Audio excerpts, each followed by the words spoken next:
여러분 안녕하십니까? 4월 19일 JCN 모닝뉴스입니다. 국민의힘 울산 동구청장 경선 후보의 초청 토론회가 어제 JCN에서 열렸습니다. 4명의 경선 참가 후보들은 자신의 핵심 공약과 당선 의지 등을 강력하게 피력했습니다. 김영환 기자가 정리했습니다. JCN이 마련한 국민의힘 울산 동구청장 경선 후보 초청 토론회가 생방송으로 진행됐습니다. 토론회에는 강대길, 송인국, 천기옥, 홍유준 등 4명의 후보가 모두 참석했습니다. 이번 토론회는 신상 저격과 인신 공격 발언을 배제한 채 진행된 만큼 각 후보들은 자신들의 정책과 핵심 공약을 강조하는 데 주력했습니다. 연포산 터널 무료화 문제, 대왕암 고업 내 숙박시설 건립 문제, 그린벨트 해제 등 강대길이가 꼭 해결하고 싶습니다. 첫째, 동구를 글로벌 관광 1번지로 만들겠습니다. 둘째, 울산대교와 연포산 터널을 전면 무료화하겠습니다. 아이 낳기 좋은 동구, 청년이 움직이는 동구, 중년이 행복한 동구, 노후가 재미있는 동구로 발전시킬 자신이 있습니다. 현 조선업의 제도약의 확고한 기반을 바탕으로 관광 인프라 구축 가속화, 비조선 분야의 중소산단을 유치해서 최근 동구에서 큰 이슈가 됐던 아프가니스탄 특별기여자 정착 문제와 관련해서도 소신 발언을 이어갔습니다. 한국 문화에 적응하고 언어 습득이 어느 정도 된 후에 기존 학생들과 함께 수업을 할 수 있도록 하겠습니다. 전면 재검토하겠습니다. 우리 대한민국에 간접적으로 기여하신 분들입니다. 그러므로 향후는 함께 잘 갈 수 있는 특단의 방안과 대책이 필요하다고 사료됩니다. 교실 정축, 교육 편의시설을 지원을 하고 통학로 안전을 위한 아동 지킴이 지원 등이 필요합니다. 울산시와 교육청, 동구청, 학부모들이 소통할 수 있는 상시적 소통 창구를 만들어서 우리 국민들의 의견부터 먼저 듣도록 하겠습니다. 19일 오후 2시에는 국민의힘 북구청장 경선 후보 초청 토론회가 지역 채널 2번과 유튜브 존TV를 통해 생중계됩니다. JCN 뉴스 김영환입니다. 울산시가 새 정부 출범을 앞두고 내년도 국가예산 확보를 위한 대응 전략 회의를 개최했습니다. 이날 전략회의는 새 정부 출범을 앞두고 정부 정책 기조의 변화가 예상보다 빠르게 진행됨에 따라 이에 대응하기 위한 새로운 전략을 찾기 위해 마련됐습니다.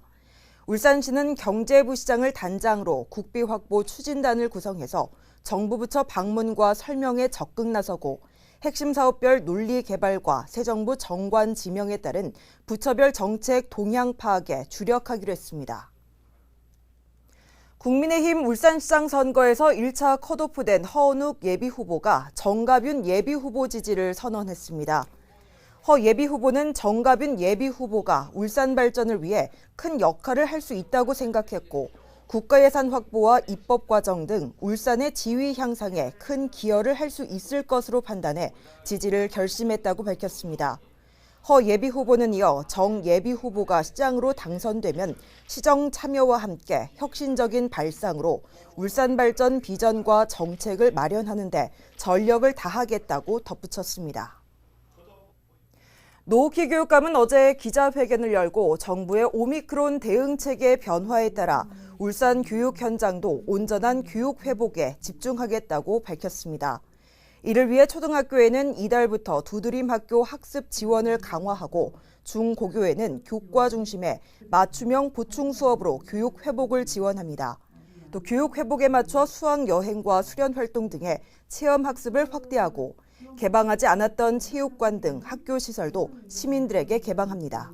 한편 노옥희 교육감은 교육감 선거 출마와 관련해서 지금은 학생들의 일상 회복에 중요한 시기라며 최대한 5월 초에 출마를 선언할 계획이라고 밝혔습니다. 민선 7기 4년 만에 울산시 산하위원회가 50%나 증가한 것으로 나타났습니다. 국민의힘 박성민 국회의원은 민선 7기 출범 이후 2018년 18개, 2019년 14개, 2020년 12개, 2021년 23개의 위원회가 신설됐다고 밝혔습니다. 박 의원은 난립이 아닌 내실을 기해야 한다며 4년간 위원회 신설과 운영이 합당하게 이루어졌는지 세심히 살펴볼 필요가 있다고 지적했습니다. 울산시 교육청은 북구 강동중학교에 입학할 학령 인구가 매년 70에서 100명가량 증가할 것으로 예상돼 어제부터 닷새간 학교 증축을 위한 현장 점검을 실시했습니다. 지난 2015년 22학급 규모로 이전 개교한 강동중학교는 2023년까지 추가 교실 확보 없이도 학생 수용이 가능할 것으로 예측했지만 북구 강동 산하지군의 세대 전입 증가로 학생 배치 추가 시설 확보가 불가피한 상황입니다. 현재 강동중학교의 학생 수는 480여 명으로 2015년에는 740여 명으로 크게 증가할 것으로 예상되고 있습니다.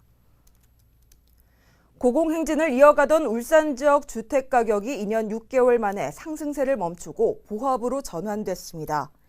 한국부동산원에 따르면 지난달 울산 주택 종합의 가격 상승률은 0.00%로 2019년 9월 이후 2년 6개월 만에 상승세를 멈추고 보합세로 전환됐습니다. 울산 전세 가격은 0.1% 올라 상승세를 지속하고 있지만 지난해 10월 0.95% 이후 5개월 연속 상승폭이 줄어들고 있으며 월세 가격은 0.57% 상승해 아파트와 연립주택, 단독주택 등 모든 유형의 주택 월세 가격 상승률이 전국에서 가장 높았습니다. 전국장애인부모연대 울산지부는 어제 울산시청 앞에서 기자회견을 열고 발달 장애인에 대한 국가 차원의 지원을 촉구했습니다. 이들은 현재 발달 장애인들은 가족에게 전적으로 의존하고 있고 국가 역시 모든 책임을 가족에게 전가해왔다며 새 정부가 발달 장애인에 대한 24시간 지원 체계를 구축하라고 요구했습니다. 이들은 또 오는 6월 지방선거 출마자들에게도 발달 장애인 지원과 관련한 정책 요구안을 제안하겠다고 덧붙였습니다. 어제부터 모임 인원 제한이 사라지고 식당과 카페 등의 영업시간 제한도 풀렸습니다. 757일 만에 사회적 거리 두기가 끝나고 일상으로 돌아가게 됐는데요. 그래도 아직 방심해서는 안 됩니다. 부대 구현희 기자입니다. 거리두기 해제 첫날 울산의 한 식당. 2년여 만에 인원 제한 없이 손님을 받게 된 식당은 모처럼 활기가 넘칩니다. 단체 손님들이 많이 오셨고요. 그래서 평소보다 조금 재밌게 장사를 했던 것 같습니다. 이렇게 거리두기가 완화되면서 저희 단체 손님 조금 더 받게 되면은 아마 매출도 작년보다 한 1.5배 정도 늘 수 있을까 하고 기대하고 있습니다. 어제부터 사회적 거리두기 조치가 대부분 해제됐습니다. 식당이나 카페 등은 밤샘 영업을 할 수 있고 10명까지였던 모임 인원 제한도 사라졌습니다. 대규모 행사와 집회 인원 제한도 없어졌는데 자영업자들과 시민들 모두 일상 회복에 대한 기대감을 드러냈습니다. 제가 항상 이 코로나 때문에 가족 단위, 저희 가족 3명이서 이렇게 4명이서밖에 항상 못 다니고 그렇게 다녀도 조심스러웠는데 이제는 좀 풀려서 다른 가족들이랑 이렇게 많은 사람들이랑 교류하면 아기한테도 또 저희한테도 더 좋지 않을까. 전국 확진자 수가 68일 만에 5만 명 아래로 떨어진 가운데 하루 최대 14,000명이 넘었던 울산의 하루 확진자 수도 2,000명대로 내려왔습니다. 이런 추세가 유지되면 다음 달부터는 야외에서 마스크를 벗게 될 수도 있습니다. 실내 마스크를 제외한 사실상 모든 제한이 풀리는 건데 아직 방심하긴 이릅니다. 아무래도 아직까지 예방접종은 코로나19에 대한 가장 강력한 방어수단이기 때문에 꼭 접종을 참여해 주시기를 부탁드리고 무엇보다도 가장 강력한 수단이 마스크 쓰기입니다. 손 씻기, 또 주기적인 환기, 이런 개인 방역 수칙을 준수해서. 반면 거리두기 해제 조치가 너무 늦었다는 지적도 나옵니다. 이제 와서 위드 코로나를 하고 있으니까 이게 시일이 너무 많이 길어져 가지고 그동안에 자영업자들 많이 힘드신 분들은 자살하신 분들도 많고 폐업하신 분들도 많고 안타깝죠. 거리두기는 사라졌지만 고위험군 보호를 위해 요양시설 면회 등은 계속 제한됩니다. 울산지방법원도 거리두기는 해제됐지만 법정 내 한 칸 띄어앉기는 당분간 유지할 방침이라고 밝혔습니다. JCN 뉴스 구현입니다.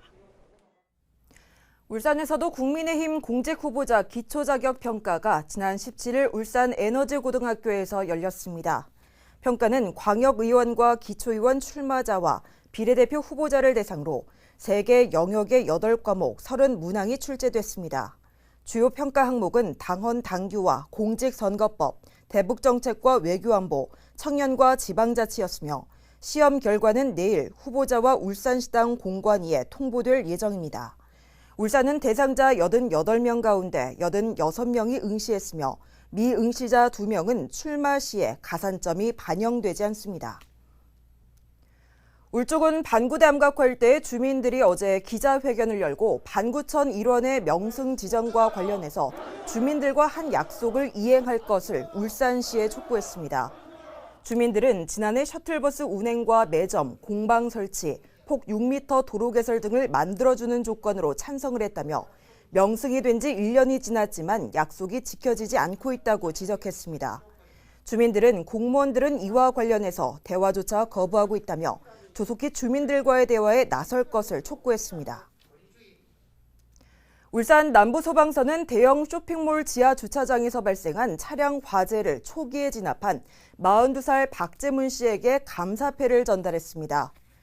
박 씨는 지난달 27일 남구 업스퀘어 지하 3층에 주차된 차량에서 화재가 발생한 것을 발견하고 소화기로 초기에 화재를 진압해 대형 인명사고와 재산 피해를 예방하는 데 큰 기여를 했습니다. 남부소방서는 감사패와 디자인 소화기를 전달했으며 앞으로도 안전문화 확산에 노력하겠다고 밝혔습니다. 울산시가 고사 위기에 처한 지역 소규모 서점을 활성화시키기 위해서 지역서점 인증제를 도입합니다. 지역서점 인증제는 울산시에서 1년 이상 영업 중인 소매 서점이 울산시가 정한 인증 기준을 충족한 경우 인증서를 교부하는 제도입니다. 울산시는 공공기관과 학교 도서관 등이 도서를 구입할 경우 인증 서점을 통해서 구매하도록 적극 권고할 계획입니다. 인증 유효 기간은 2년이며 심사 결과에 따라 연장이 가능합니다. 중구청이 올해도 도심 속에 방치된 빈집을 정비해 주차장과 쉼터 등 각종 주민 편의시설로 활용하는 빈집 정비 사업을 추진합니다.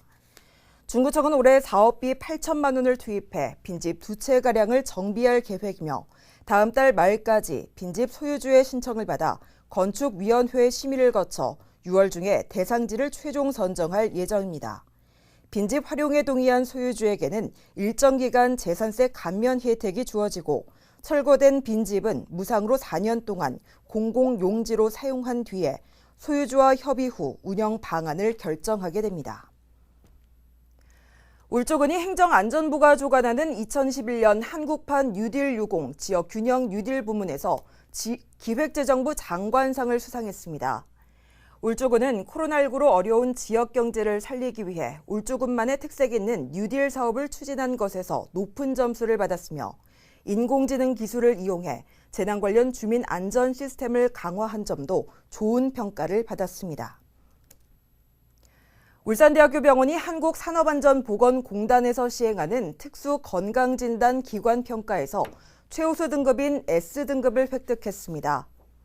특수건강진단이란 유해 위험 작업장에서 일하는 근로자의 직업병을 예방하기 위한 건강진단으로 울산대학교 병원은 운영체계와 업무 성과에서 954점을 받아 S등급 기준인 900점 이상을 충족했습니다. 울산대학교 병원은 지역 특성에 맞춰 조선과 자동차, 석유화학 등에서 배출되는 여러 유해 인자에 대한 각종 장애 진단과 원인 규명, 사후관리 업무 등을 시행하고 있습니다. 롯데 정밀화학은 어제 중구 지역 내 저소득 홀로 어르신 식품 키트 지원을 위해 400만 원을 울산 사회복지 공동모금회에 전달했습니다. 울산 사회복지 공동모금회는 전달받은 400만 원으로 중구 지역 내 홀로 어르신 80세대 죽과 시래기국 등에 간편하게 취식할 수 있는 식품 키트를 전달할 예정입니다. JCN 모닝뉴스를 마칩니다. 함께해 주신 여러분 고맙습니다.